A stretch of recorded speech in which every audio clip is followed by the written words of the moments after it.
All right. Well, welcome everybody. Uh, I guess we'll do introductions again to start. Yeah. So I'm Lisa Lavasser, and with me today I have, let's start, Bryce. Bryce Simpson, I'm safety researcher and auditor with Internet Safety Labs. Happy to be back. Happy to have you here. And I'm Zach Edwards. I'm an adversarial privacy researcher and a big supporter of ISL. So happy Yeah, to be here. we're so happy you're here. This we hope you come back after this, so I we'll look see forward how to it goes. Yeah. it. Yeah, I'm excited to have this conversation today because this is really um, kind of debuting some research that we've been sitting on for a couple of months now, and I'm really excited to start to unpack this and share it with the world more broadly because I think that this is a major area of concern that nobody knows exists. Yeah, So that's absolutely. some And hefty. I appreciate you giving me sort of a heads up on some of the research and be able to review it before our call today, our chat. And it is very complicated but important stuff. So I'm excited to be able to try and break some of this down for folks, and hopefully it becomes a little more clear for folks who are impacted by these challenging systems. Yeah. Well, we're gonna between the three of us, we get, hopefully we'll be able to get it into a communicable form for folks. So Definitely. without further ado, let's get going, huh? And what we're gonna start off with today is a little bit of an introductory tutorial kind of presentation to introduce some terminology that maybe you've never seen before, or maybe you have, but that's what we're gonna start off with. And Bryce, if you can Yeah. tee up the There we go. Okay, so we're going to talk about identity resolution and customer data platforms, which really are comprise the infrastructure that's powering what I like to call the global marketing panopticon. And I feel like right there we need dun dun dun dun or something, some kind of. Okay, so let's dive in. If you can move on. Okay, so we have to start off talking about how digital identification is experienced and is performed on the internet. And so this iceberg represents sort of two spheres of identification. There's this visible identification where the consumer is involved, and Bryce, if you can. This is anytime you create an online account, any place where the individual is actually involved and participates in the establishment of credentials of some sort. But the bigger part of the iceberg is what I call hidden identification. And in this part, it's the consumer is uninvolved and often unaware. And I'm going to be focusing on the ad tech and martech uses of hidden identification, but there's a vast array of industries that rely on this hidden identification. It's not just advertising and marketing, but we're really going to be talking about that top bullet item there. So this bottom part of the iceberg is really the thing that is this global marketing panopticon. This is powered by identity resolution and customer data platforms. And that's really what we're going to be expanding on. And when I think about this topic and these concepts, I like to think about also as the hidden revenue that all these companies quote find under their mattress. They're suddenly looking at their business, going, how do we make more money? They see this giant pool of user data, and they say, hey, why don't we just start exploiting it like everyone else? Yeah. Easy money. Okay, so what are these things? What are identity resolution and customer data platforms? Let's start with identity resolution, and these are some definitions in their own words. So this first one is from the martech.org website. The identity resolution is the science of connecting the growing volume of consumer identifiers to one individual as he or she interacts across channels and devices. And there's a couple more definitions here. Here's one from VentureBeat. I like this one. The process of linking online activity and information from many data sources to specific users. I like this one in particular because it claims that it's going to be done most thoroughly and accurately with modern artificial intelligence and machine learning tools. So that's exciting. The magic And lock. yeah, exactly. Yeah. And there's one more, and so there's a really nice one actually at twilio segment.com, which is of course the definitive guide. And I like this one too for the headline that, with the imminent death of the cookie, companies have to have a first-party identity resolution solution to stay ahead of the pack. And so let's dig a little bit deeper into this. One thing about this is this is largely, I don't know for sure, but I feel like this came and spawned out of marketing technology as a primary genesis for this. Yep. Okay. And so if it wasn't clear from those other self-ascribed definitions, it's used to uniquely identify users across disparate services, disparate devices, disparate systems. So for instance, it can be used to confirm that user 12345 from LinkedIn is the same person as user 54321 from Facebook. So it's resolving those two users into a unique human being. But it doesn't really stop there, and it's really so broad. And so the next example is that it can be used to correlate user 12345 as the owner of a particular Roku device and all the behaviors that happen on it, owner of a particular phone, owner of a particular vehicle, owner of a particular house, holder of a particular credential, also tracking real world point of sale information that also can be brought into this. So it really is a pervasive, multi-system, highly connected capability. Yeah, and when looking at this, I think a lot of folks, they think that certain things would be private, that it would be impossible for it to go into some centralized database and then be used to market other products. I think that's part of the surprise factor of this, where it's happening and it's been happening, but a huge portion of what's going on is mysterious to the average consumer. And so yeah, this is really important to keep helping people appreciate this, how this happens. Yeah, when I presented this initial thing at Identiverse this year, I was saying that everybody thinks their phones are listening to them. The pervasiveness of these interconnected networks, data sharing entities, they don't need to listen to your phone. They know everything about you. They know what websites you visit and plenty of other details, and they piece it together, and it feels like they're listening to you. It's an unfortunate reality for sure. It's worse than listening to you. They're watching you at all times. That's right. Yeah. When you think that they're not even. So it's not even when you're completely silent doing something private or you think it's private, not necessarily. Yeah. Okay, so let's keep going with this. We're going to keep diving into this identity resolution. So just to really underscore it, and this is some Lisa language, really. So this identity resolution resolves what I call local identification schemas to proprietary universal identification schemes. And let's keep going. Let's get geeky. if we haven't already, we're going to get geeky. And so I want to explain this Lisa language a little bit. So local identification schemas. So these are really what is deployed in the visible identification, that top part of the iceberg. Anytime you create credentials, that sort of thing, this is an interaction, a schema that's deployed by the first party of the service that you're using, also considered to be the data controller of the service that you're using. This entity is first party data we saw from Segment's little blurb earlier. But this first party is responsible for the legal bases for any kind of data processing. One little side note is some of these first parties are so large to seem and to be nearly universal, like Facebook and Google. And we're going to come back to Google a little bit later because there's going to be an interesting observation about Google in light of these identity resolution platforms and customer data platforms.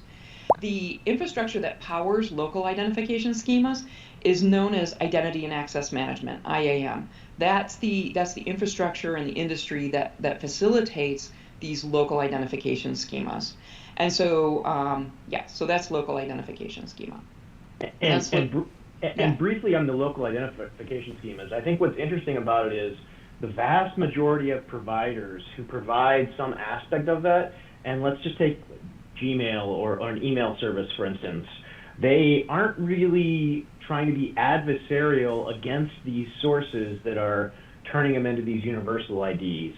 And there's only a few organizations that have even tried, and one I just want to call out is Apple's Hide My Email, which is one of the rare instances where a, quote, big tech company came up with a technology that, quote, protects your data and makes it harder for this second half of this identification schema to work. And what's interesting is Apple really doesn't do ads very much. And so the organizations that do ads and also have local identification schemas, they're not modeling Apple. They basically said, oh, we can see what Apple's done here to be adversarial. We could do it, but they're proactively not doing it in order to basically empower their universal identification schemas. So yeah, super interesting breakdown. I think it's real important to think about it this way. That's really interesting. I don't think I knew that about Apple, and that makes me like them just a little bit more. Yeah, it's not very popular. Not a whole lot of people use the, quote, hide my email, but I have used and tested it, and it does work. But more email providers need to be doing stuff like that. Yeah, interesting. So, so the universal identification schemas, these are largely used for that big bottom part of the iceberg, for hidden identification. And they typically have a third-party relationship with the data subject. I have a note here that, should these be necessarily joint controllers? I think that there's a lot of decision-making, legal decision-making that needs to happen over time, and I think it will. And I don't think there's an answer right now, and I'll be very interested in watching this space as we go. These are incredibly valuable data sets. I mean, I think you probably get a sense of that when you start to think about how networked these things are.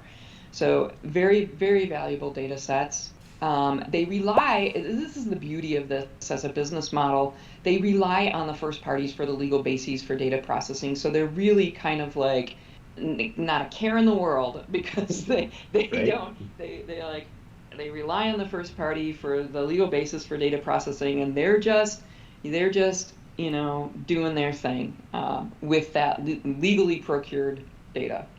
And one of the things I think is interesting about the organizations that are relying on first parties to do this, the few companies and organizations that have separate businesses that do non-data broker-based businesses who have a foot in the data broker space, more and more of them have been realizing they don't have a legal basis for it. And one of the instances is Oracle's Blue Kai.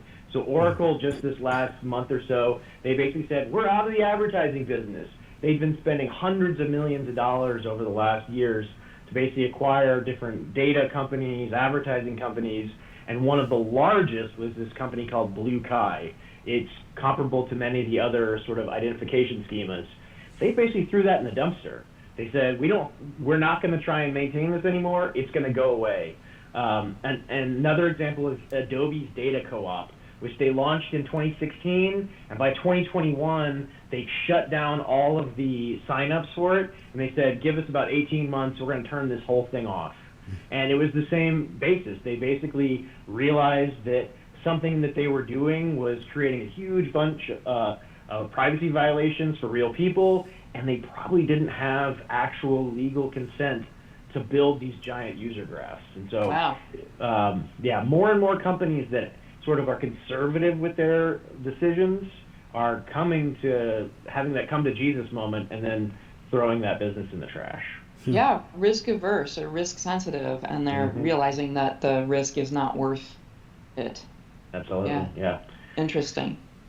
Okay, well, let's press on with this. And so just to totally reiterate this, I'm probably going to say it 2 more times in this presentation, but these universal identification schemas, they map the local identification numbering scheme to their own internal universal identification numbering schema. And again, the infrastructure that is powering this universal identification schema is largely these two types of platforms: identity resolution platforms and customer data platforms. These are the infrastructure of this. So we're going to look at, this is an example of a universal ID. This is LiveRamp. They have something called ramp IDs, and these ramp IDs are their sort of proprietary universal identification schema.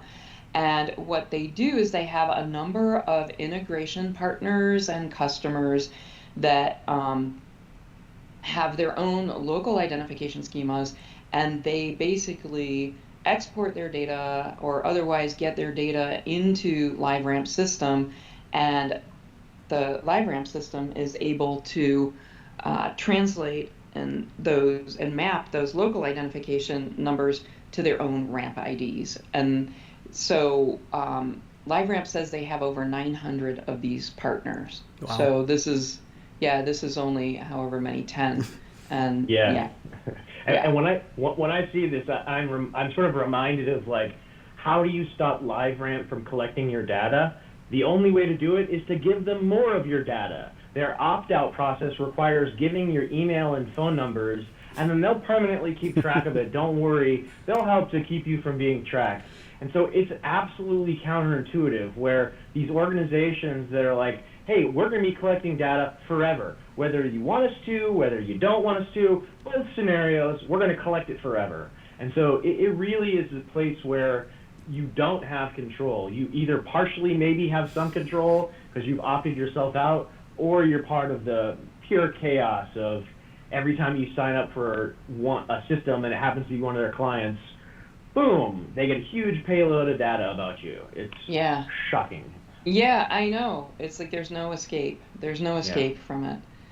All right, let's keep going on this. So here's another example. This comes out of a really great report out of Cracked Labs, their commercial surveillance report, which goes really deep into LiveRamp. And this is a screen grab from the French LiveRamp website, and this is a sampling of their sync partners. So you can see, I think there's Blue Kai, and you can see these are not small little itty bitty mom and pop services, right? These are massive sources. There's Adobe, there's Salesforce. These are massive data sources. There's AT&T Xander. Yeah. We're speaking today on the day when AT&T announced they had a giant data breach impacting every single one of their phone customers. So I'm sure they can handle this data. Don't worry about it, everybody. They're good. Well, you wonder what's worse, that or sending it into these identity resolution and these other market. What's right? Worse? It's a healthy combination of both. Are pretty bad. Yeah. I mean, we're really like outnumbered. I'll say that much. Okay, so let's keep going here. And so you might have noticed the phrase identity graph. Well, hang on, what's that? So an identity graph is really, it's that database that maps all the personal data to the individual customer. Here's an example. This is all out of HubSpot. And so this looks a lot like that word description I gave earlier about, the mapping all of the devices and sources of information to a particular individual. Just to underscore it, I said I was going to say it 2 more times, and I did not lie. Identity resolution platforms resolve multiple identifiers to a universal identifier for a specific human being in the world. But it's not just, it's not just that. And I think this is the thing that's squirrely about it, is that it's not just the identifiers, it's the data, it's the personal information. So they resolve identifiers and all of the data to a particular human being in the world. Okay, so we've driven identity resolution platforms into the ground. So what about these customer data platforms? Going to, this time, Customer Data Platform Institute, which really has a lot of really good information about what customer data platforms are. And I think they were really, the founder of this organization was really the person who coined the phrase customer data platform. And by the way, this was many years ago. This is a mature industry. But you can see the definition. Customer data platform is defined by this institute as packaged software that creates a persistent, unified customer database that is accessible to other systems. So this is such a great, concise, and dense definition because it just has, every word is like a big red flag, like persistent, unified, accessible to other systems, So yeah, so you can read this like clearly it requires persistent universal customer identifiers. It requires identity resolution. Okay, let's keep going. So they're using your email or your phone. That is the persistent aspect. It's scary. Well, and there's lots of these different persistent things, because like the ramp ID is neither of those, right? It's just this proprietary string, numbering schema that they come up with. But so like the CDPs need identity resolution. Similarly, identity resolution platforms, they need the CDPs because they need personal information to work. They absolutely need like personal information in order to statistically determine that this customer here is the same as this customer here, and that so it's absolutely crucial. They're mutually interrelated.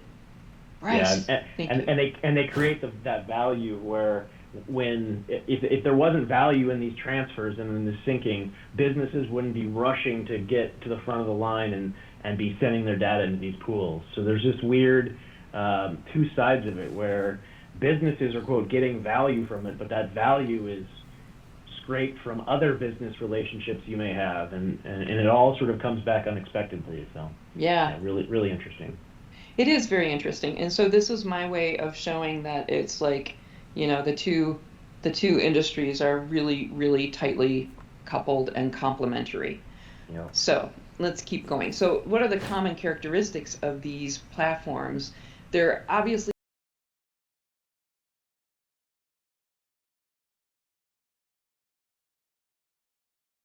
multiple sources. That is like their primary mission in life. On top of that, they're designed with multiple methods for data ingestion. They have the big pipes, they have APIs where you can just like open the fire hose and send all of your customer database to them directly. But they also have these transactional methods like cookies, like pixels, and including the universal ID itself in the real-time bidding protocol. In that Cracked Labs paper, they show the ramp ID actually being passed around in the RTB protocol itself. And that creates a join key where every organization who doesn't know him or her still has that ID to sync data to. And then if they eventually figure out who it is, they just back append it, and all the data they previously captured about you now is associated to your permanent record. It is a mess, This reminds me of that Social Distortion song. This is going to go down on your permanent record. This will go down on your permanent record. Yeah, so it's like these transactional methods are like pixie dust, all scattered all over apps, all over web pages, anywhere. It knows no boundaries whatsoever. And I think that's that's also something that people don't fully appreciate. And again, not to drive this too much into the ground, but they really are pervasively used for marketing purposes, not exclusively, but pervasively for marketing. And, the identity resolution is used by many industries, including law enforcement, the government, insurance industry, anybody who's looking for, certainty on figuring out who an online user is. This amassed information by these two, cooperative industries, they allow companies to know digital users at all times. And when they justify this largely by saying it's for personalization because everybody wants that. Right. I have thoughts about just how much everybody wants that. Yeah, exactly. But personalization is the fun way of putting it. Tracking everything you do is the slightly less fun. Yeah, surveilling. Potato. Personalization, right. Surveillance. For customer prospecting, that's another huge purpose for this audience, selling audience information. I think LiveRamp said they have 750,000 segments. Segments. Jeez. Like Yeah. that's not even a segment anymore. That's like a hugely targeted, uniquely identifiable set of people at that point. Yeah. Yeah, that's exactly, and they modeled themselves after Blue Kai, what Oracle was doing, where every little bit of data you bring in is a possible new segment, Yeah. and then you can sell the segments and be like, we have 10 million people who like riding tricycles at night, and like all kinds of weird, different segments that are deeply invasive and can make money. So why not do it? Yeah. Yeah, that Crack Labs research paper on Xander is really phenomenal, and the markup had a nice write up about that too, and really the segments, some of the sample segments are really hair raising. Yeah. Frankly, they're just gross. And there is kind of a legitimate need for this, right? Like for general customer relationship management, and that's really where CDPs came out of. They sort of spawned out of CRM, for Absolutely. massive companies that needed to orchestrate data across a lot of different business lines for relatively legitimate purposes, right? And Absolutely. and so there is a need. Like if I'm your customer, yeah, do what you need to do to treat me right. Like that's okay. I'm okay with that. It's this other stuff that Yeah, is and I think that's a problematic. really good call out that it used to be CRMs, because I was back in the day helping marketing campaigns and whatnot, and that's exactly what the case was. We'd be using an email system, and then suddenly they have a new Facebook integration. Suddenly they have this integration, and more data starts to come into these profiles to help you optimize your email sends or whatever they may be. And then basically CDPs spun out of that. Product marketers were saying, hey, we actually have another product here. We're not only a CRM, why don't we just start pumping in data from everywhere? And Yeah, yeah, and really good call out. it makes complete sense because Yeah. they solved this fragmentation, this data silo problem within a company, and then they're like, hmm, we I could think we do have that. another company. We could spin out Yes. another company out of this. Yeah. Exactly. It was sort of low-hanging fruit. Especially if they architected it well, it would be relatively straightforward to extend it to supporting inter-company transfers of data. So, Yeah. Change the legal documents a little bit. Get consent from your customers to merge all the data into a data lake. Hey. yeah. Okay, so let's get even geekier for a second. You didn't think it was possible, but it is. So Mhm. what I wanted to get into here a little bit is I wanted to dust off this kind of an old Me2B thing. So one of our principles for safe software is the state of the Me2B relationship, the relationship between the consumer, the user of the technology, and the provider of the technology. And we firmly believe in a principle called identification minimization, which is you only identify as much as absolutely necessary for whatever kind of commitment you need to have in the path and the life cycle of this relationship.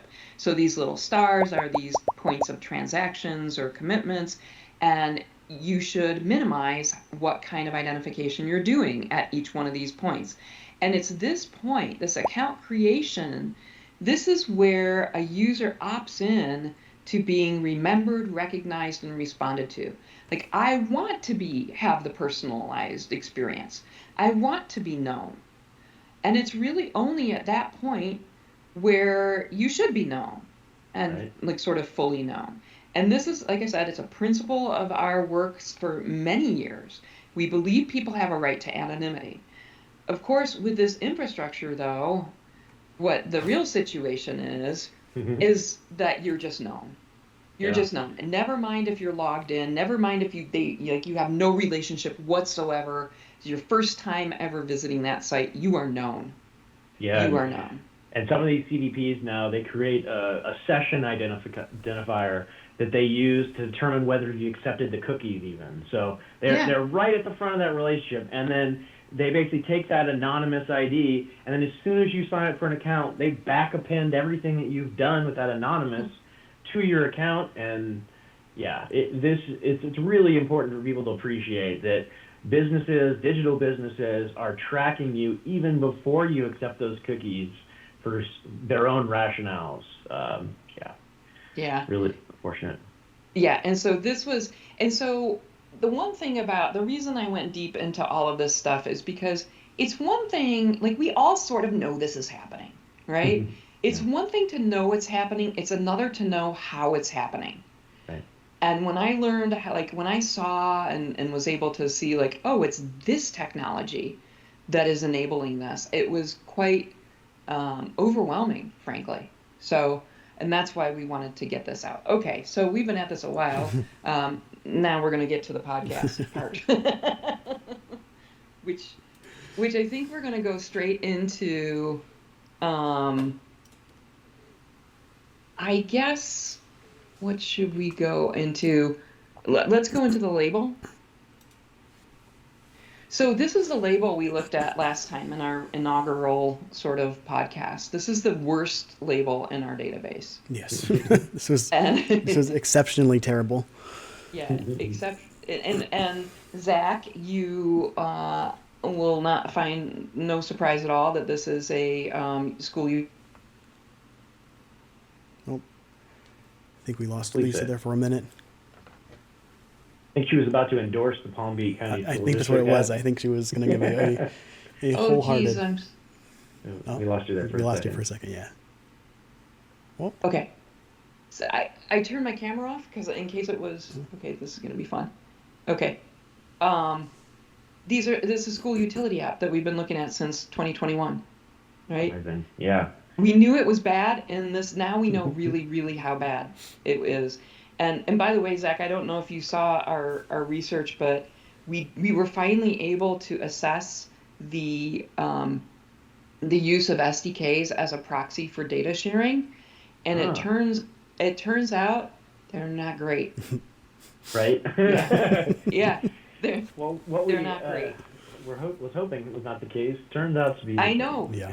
I know. We were hoping to that, for our own like cost of testing reasons, we were hoping it would be, but it turns out it's not, which is also good to know. But anyway, so what we wanted to look at in this label is we want to look at the subdomains. So there are 482 subdomains. Yeah, Bryce, go right, jump down to them. So these are the companies that we saw in the network traffic of this app.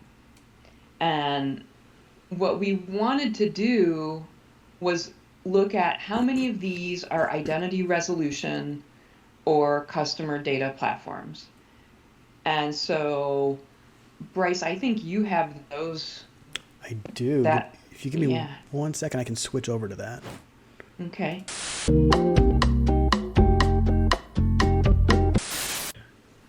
Okay, so,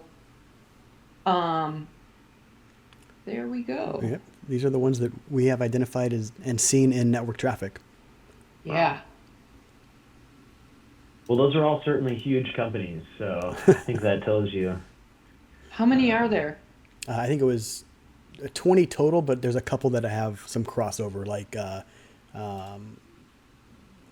can't remember. Adobe's on both CDP and ID resolution, but it was 20 total, or 28 Yeah. total. 28 total. Yeah. So 28 of these identity resolution and customer data platforms. Yeah. That's a lot. And not a single one of them actually needs kids' data to do for that app to run. I was just going to say, I think the appropriate number for a child's app would be 0. So. Right. That's right. And I think that's one of the key risks of this infrastructure is that it hoovers up data indiscriminately. Like it doesn't know it's picking up the data of children. They should know. I mean, we're exposing it. They have so much data Yeah. on these people. How can they not know that it's children? Yeah, exactly. They know everything else. They probably know bedtimes and anything else that you can do, but they somehow don't understand or don't know that this person is under 13 or this person is 8 years old or whatever. They probably have them classified as low spenders. So they're like, we don't really know who these people are. They just don't spend much money, so we don't spend much time with them. So we track them, but they're broke. I don't know what's going on with these people. But they're 8 years old, so. If only. I think if only, but I don't think that's the case at all. I think there's probably a real hunger for identifying these susceptible, young, influenceable audiences, you know? Yeah, it's true. It's kind of terrifying. And I believe that LiveRant, for instance, I think in one of their corporate filings or maybe their data broker registration, they talk about, yeah, we do have data of children. Yeah. They know And, they have data of children. and they're trying to figure out how to get rid of it and how to filter it out. Yeah. Just don't collect it. Yeah, I don't even don't collect I'm any not of even it. sure that's Exactly. Yeah. It's like, well, you're going to start at the beginning, but Yeah. Okay. So nasty. this is yeah, and so this is one example of this. I think, Bryce, why don't we go over to the charts Yeah. for the whole benchmark? So one of the things that we did is we looked at in our whole 2022 EdTech benchmark of over 1,700 apps, and we collected network traffic on I think 12 or 1,300. that sounds right. Do you want this by category or by company? Let's start by category. All right. And so there were 539 apps observed to be sending data to either an identity resolution or customer data platform. That is a national education scandal. It is really embarrassing. Yeah. Well, now, and we did it by category because it's important to note that like there's EdTech and there's EdTech, you know? Fair. And Yeah. so like these community engagement platforms, these are what we used to call the school utility apps. These are the no surprise, the worst offenders. Mhm. The worst offenders. This is still EdTech. This is EdTech other. It's not EdTech. It's like educational games and other educational types of things. So not terribly surprising that would also be high. I actually expected that these NES means non-education specific. So like news portals, again, that's not a surprise. We'd expect to see that. But these NES ones, it's sort of surprising to me that they're not like all 1, 2, 3, you know, the top 10, but they're not. Yeah. It is. You would expect most news organizations to be just jam-packed with that. So. Yeah. So I think it might just be that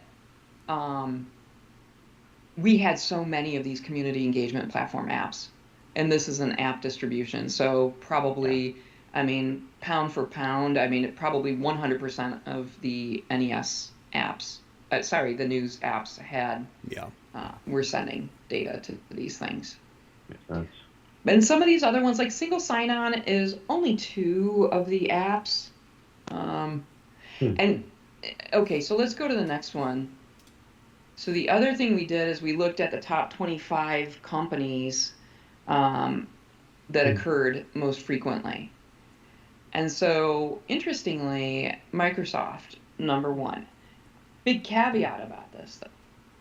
This includes, like, Azure traffic, and of course Microsoft has a lot of services, and we are still going in to parse and try to identify subdomains that are clearly feeding and fueling the identity resolution platform and customer data platforms. But here's the big question I want to pose.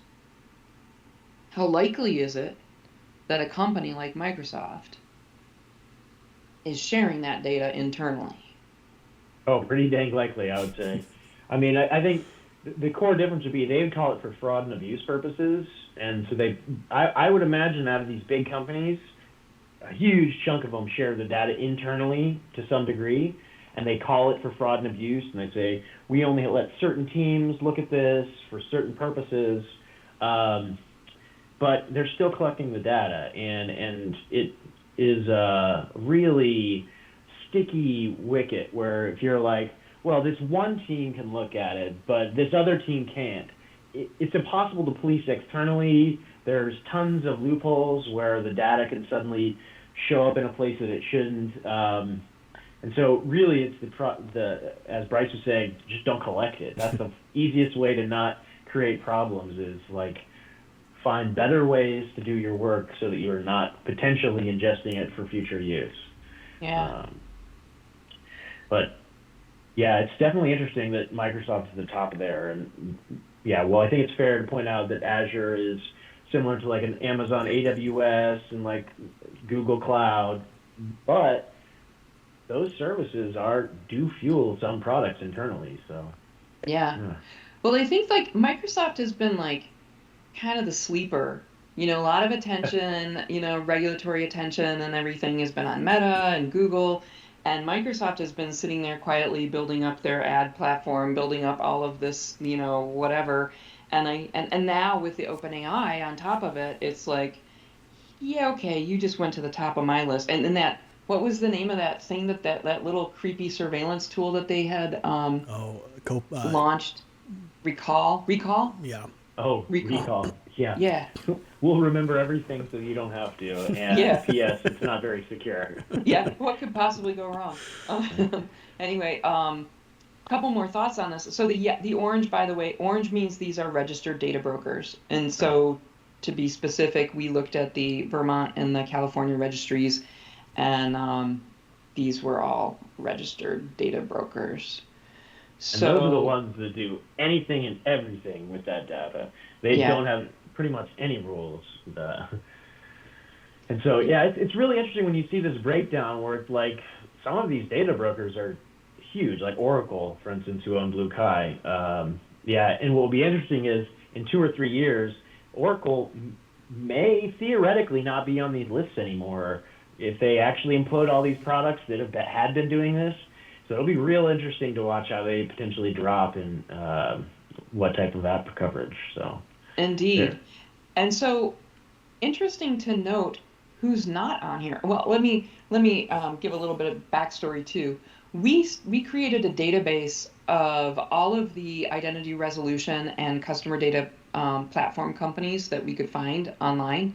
There were 93 identity resolution companies and 267 customer data platform companies around the world. And we're going yeah, to publish those. When we publish our report, we're going to make all of these resources available for everybody, including all of these great nifty charts. Um, amazing. Google is not on here, which is interesting. And here's my hypothesis. My hypothesis is that Google is so freaking big that it Mhm. doesn't need to play in this, that it is its own universal identification world and customer data platform. Yeah, I mean it's fair. I think what's interesting is Google has like ebbs and flows with privacy, and they're currently doing this whole privacy sandbox thing where they're going to implode third-party cookies and quote make the internet safer. But at the exact same time that they're getting all these publishers to test the new third-party cookie solutions that don't have them, they're encouraging all first-party publishers to send them first-party user data and to basically hash these emails. And they have an entire Google Ads program that's like, hey, you're going to get worse ad targeting. You're going to lose money because of our new privacy enhancements. So send us more customer data. And so they definitely have these back-end deals and all these ways to sort of still stay on top of everything that's going on, but maybe keep themselves off of lists like this. So, yeah, very interesting. They're not prominently sort of seen here, but Yeah, you're touching on something that I mentioned also in the full report, is that you go to these identity resolution platform sites and they say right there in black and white that the removal of these third-party cookies is what is driving them to have this identity resolution. yeah, It's like absolutely. fear not, because you're still gonna be able to identify people. Don't worry your pretty little head about it. Yeah, and everyone who's been speaking about like how the internet's going to be safer, more private, they really aren't appreciating the significant changes that all these marketing companies are doing, where they're less able to identify non-logged in users, but if you're logged in on one of these services, not only are they tracking you, a whole bunch of other organizations are probably doing it too. Yeah, there's definitely a privacy backlash coming where we may be making Chrome open internet safer, but everything else is worse. Yeah. So what should we do? Let's go to that part of we've been jabbering on for a long time, but let's go to like what do we do? Like what should ISL be doing, and what should the world be doing about this? Yeah. I mean, it's complicated, but I think it's the concept of if an organization is creating an ID for you and, quote, doesn't have a first party relationship with you, by them creating an ID for you, now they have a first party relationship. Ooh, that's And basically interesting. upgrading them from not only a Joy controller, saying, no, you're a first party controller because you've Yes. built a profile of me. You've taken my email and turned it into a, quote, hashed email, which you can reverse anytime you want, even though you say you're not gonna. And it sort of creates this false relationship by saying that's a third party entity. And so these organizations that are creating massive global databases of people are just swimming in this lane where they say, oh, we have consent from the publisher, or this entity sent it to us, and pretending like they don't have a relationship with the end users, even though they're tracking those end users and monetizing that data. It's definitely a situation where we need better control on how you can prevent an organization from tracking you. And if an organization like that claims they're a third party, but in order for them to get you to stop tracking, you have to share your first party data to them in order to get them to not track you, Yeah. that ipso facto, they were a first party. They needed a different form of consent to do that. And this whole, oh, we've got it mentioned in our legal documents, we don't mention by name any of those companies. Like, it's impossible to, you have to just go down a huge rabbit hole to know where your data went. Yeah, that all needs to change. People, when they're signing up for those accounts, that checkbox of do you consent to the terms should explicitly mention who the other companies are that you're now have a relationship with. Yeah. I really like that. I really like that reframing of the threshold for when you have a first party relationship. I think that's awesome. Um, it reminds me though of the sort of inverse problem with the current the smattering of data broker laws where they exclude first party relationships entirely. Like if you have a first party relationship, you are necessarily not a data broker, which is Exactly. also problematic. Yeah. Right? Yeah. It's these loopholes where by classifying it as, oh, you need to get consent for this, but not for this, or you need permission to do this, but not this, organizations are just writing these Alberto Gonzalez Torcho memos for privacy and saying, yeah, my lawyer said I could do it. The laws have these loopholes, and I've got this really creative lawyer, and so we've come up with a great solution, and it's great for our business, and you're just going to have to eat it. And that's happening more and more, where these privacy laws they're trying to not impede normal business operations, and so they set it up where the first party entity can do all kinds of stuff, and the third party entity only needs a little bit of permission, approval, consent, whatever it is, and then considers themselves an independent part of a relationship. They don't have to maintain the first party aspects of consent control, transparency. Yeah. Yeah. Not even talking about how whether or not whether or not consent is legitimate in the first place. I mean, that's because right. Informed consent. Yeah, because like who could know? Exactly. Who could know that this was happening? I think, we have this other chart, and I'm inclined to pull it out here and just pop it up. We might like interweave it differently. Let me see if I can find a version of this.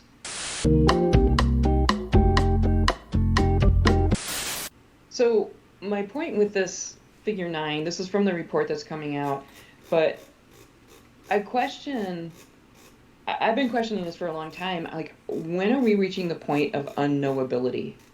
Like, where we simply can't barely understand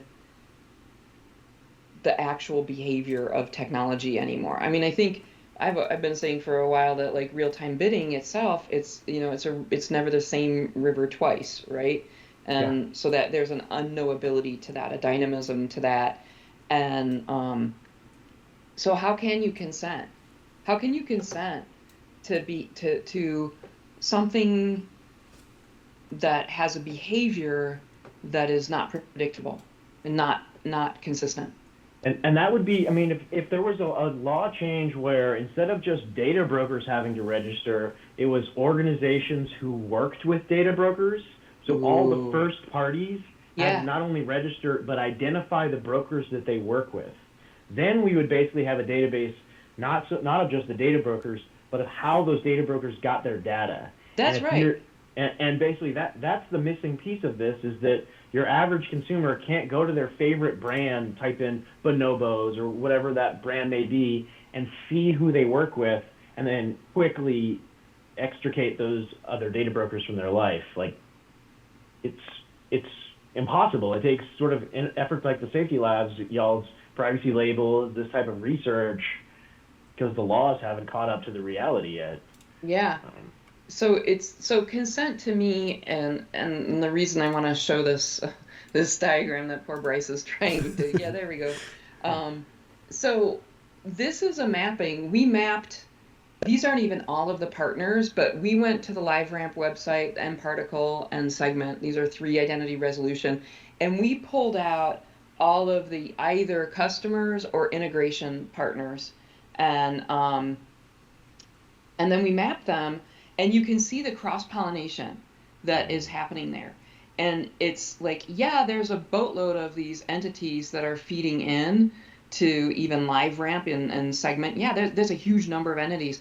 But what's more interesting is the common ones, like the between mParticle and Segment. Look at how many common, they're going both ways. Data's going in both directions. So the cross-pollination, I think, is really interesting. And that little blowout there of the 9 entities that are common to all 3, more than half of those are either CDPs themselves or identity resolution platforms themselves.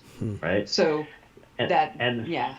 savvy marketers are basically signing up for those services and then passing their data between all these services, so that no matter what business vertical, they can tap into unlimited data about their quote customers or prospects. Hey, Bryce, can you go scroll back in this report to the the LiveRamp bubble with the arrows in it, like the exploding arrows? Oh, I don't have that picture in there, do I? I don't remember seeing it. No. No, it's not in there. Okay. Oh, wait. Keep going forward. Maybe it's... There it is. Yeah. There it is. So the picture on the right, so this whole sequence, like you're using this little service out on the very edge, and that's sending your data into LiveRamp. And then in the next image is like LiveRamp's a data broker, and it's going to bundle up your data and sell it outward to God knows how many entities. So when we talk about consent, like how do you explain this to somebody?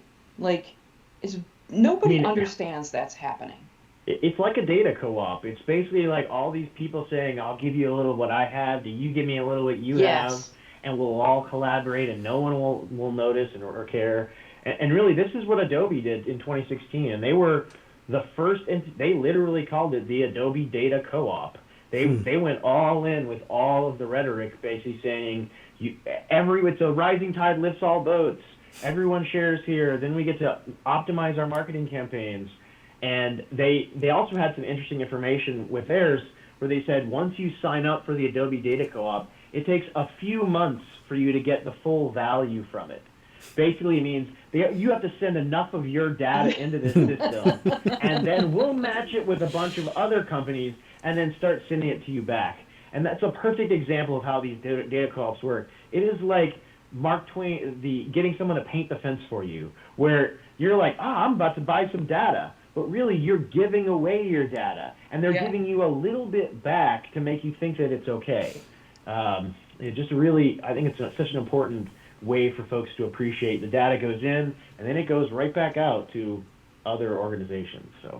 So consent to me is like a useless tool for consumer safety, frankly. When this is the reality.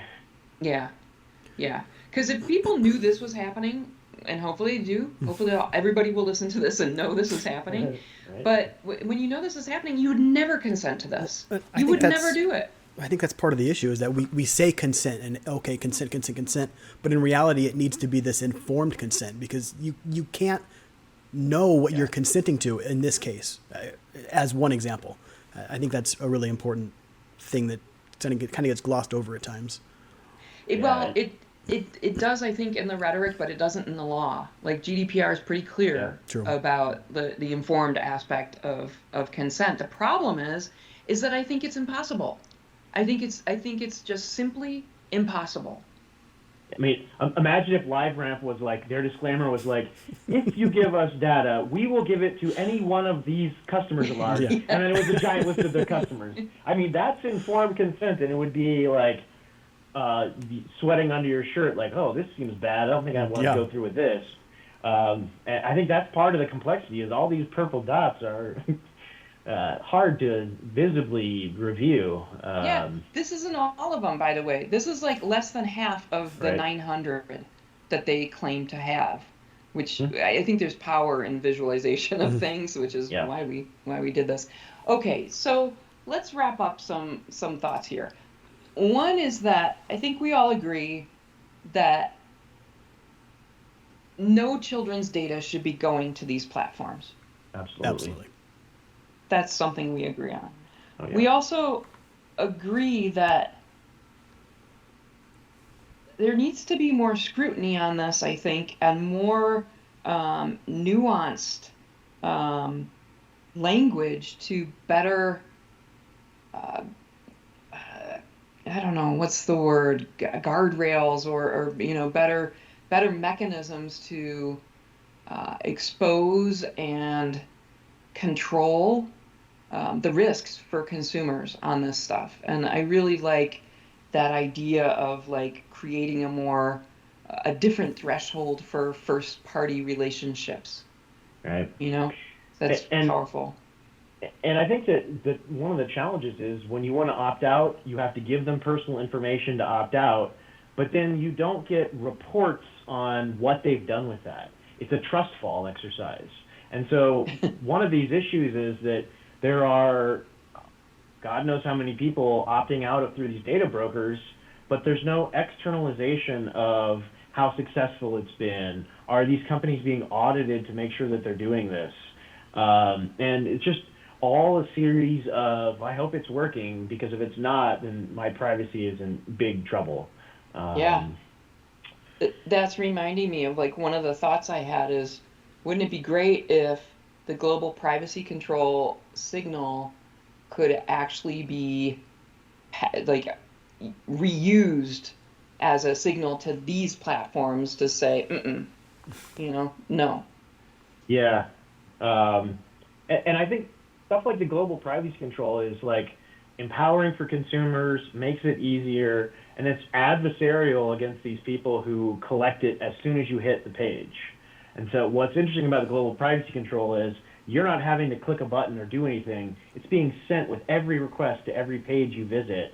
And there's not enough systems like that. And I sort of see it as like an organization who's profiting from these types of relationships and this data sharing has some obligation to the first-party relationships to break that. And I think a company like Google deserves way more negative attention for what they're doing with the privacy sandbox, and then encouraging everyone to send them hashed emails and not building a hide my email for their Gmail service. They know that's a privacy hole. They absolutely do. They can see what Apple did and what other people have done, and they're purposely choosing not to make it easier for someone to hide your email or get these temporary emails because it would impact their bottom line. And so I think more organizations who, quote, make money from these systems need to be forced to build the things that their internal people know will create privacy for their users, and laws need to be created that force their hand, because if it's just about the bottom line or what laws exist, they're not doing it. Yeah. We didn't even talk about the universal identity standards that have been that have been blossoming and growing for the past few years, which Right. is horrifying to me. Yeah, it's definitely the loss of the third party cookie has created an entire new industry around this, and quote standards are being set up that are quote making it consistent across businesses, but not certainly creating privacy across these businesses. It's yeah, we're in for a bit of a wild ride the next couple of years, I would say. Yeah, so do you think there needs to be new regulation? I do. I think that we have to look at organizations like what Google is doing and find a way to write regulations that force their hand, where if there is a technology that can make your users safer or more private, it's an unfair and deceptive claim to build other products and ignore the real ones that create privacy.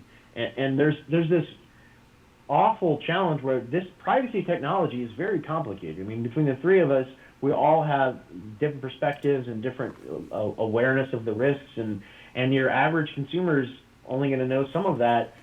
But companies like Google, they know how to break your privacy and how to ensure it, and they're making money hand over fist through advertising relationships with many of these CDPs.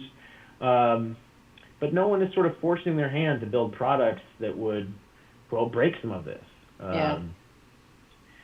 Yeah, there's no easy solutions, but basically if you're a data controller and there's some aspect that you are purposely not deploying to give your users more control over their data, there should be some ramifications for it.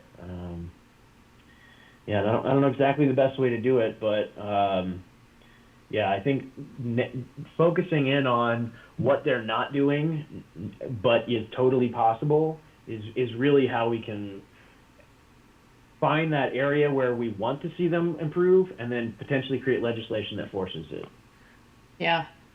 So these global identity standards also, I noticed that and this is what I meant about GPC. I totally misspoke earlier, but they basically are alive and active right now. They're basically doing, creating these email, phone number based global identification, and there's no visibility into it. Like Right. consumers have no visibility into it, and it's just happening. It was just like rolled out onto us, and yeah, it seems odd to me that there's no oversight of that at all. Like no consumer organization that isn't making a bigger stink about this, frankly.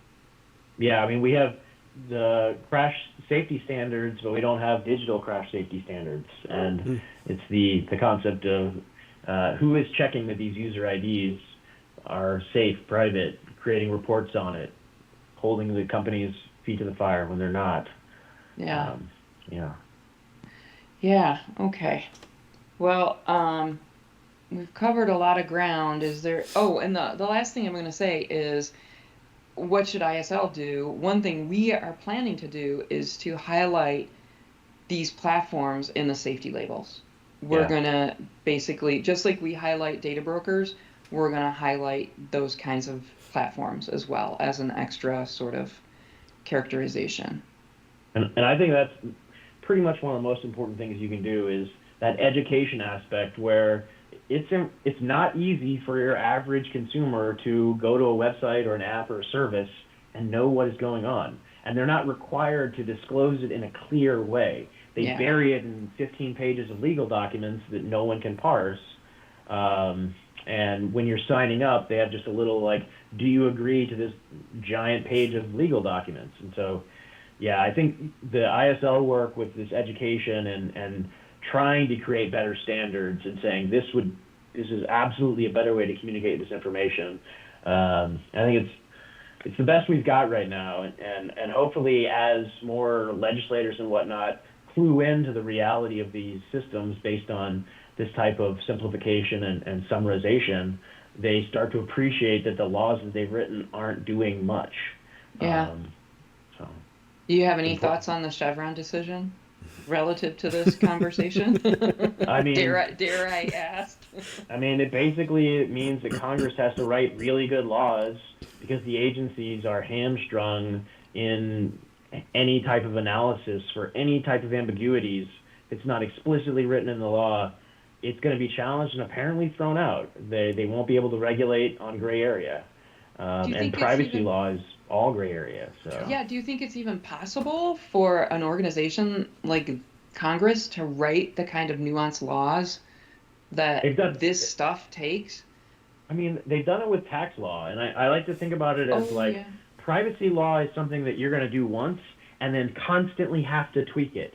And that's the reality. There's going to be, if we can get one federal privacy law that sets a floor, every couple of years we're going to have to update that thing because people are going to find loopholes. There's going to be changing technology, and it's adversarial between countries. And so, like just like with tax policy, there's countries that are tax havens, and we create laws that then create impetuses for businesses or organizations that use those to report or to, if you're hiding money in a tax haven, you still have to declare it on your taxes.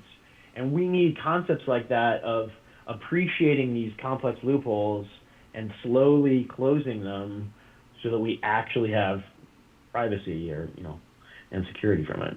It's not different really from COPPA. I think about, you think about COPPA, Mm-hmm. it's been, refined and refined, and Exactly. recently this year, Mm-hmm. more happening, and that's exactly right. So, all right, well, we have covered all the problems in the world, I feel like, in this discussion, but this That's was a great. lot. Hopefully Palace will be able to Yes, I have faith. weave this into a nice, crisp, coherent, enjoyable experience for everybody. Zach, thank you so much for Yeah. spending the Oh, time with us, as my always. pleasure. It's Thank you so so, much for the invite. Yep. yeah, It's always good to see y'all's research, and I love the chat. So thank you. I look forward to hopefully a time in the future we do this again. yeah. Yeah. All right, we'll see you next time. Sounds good. All right. Yeah. Thanks, Hope y'all Bryce, have, Yep. for, yeah, thanks, yeah. Bryce, for pulling it together. Thank you, Bryce.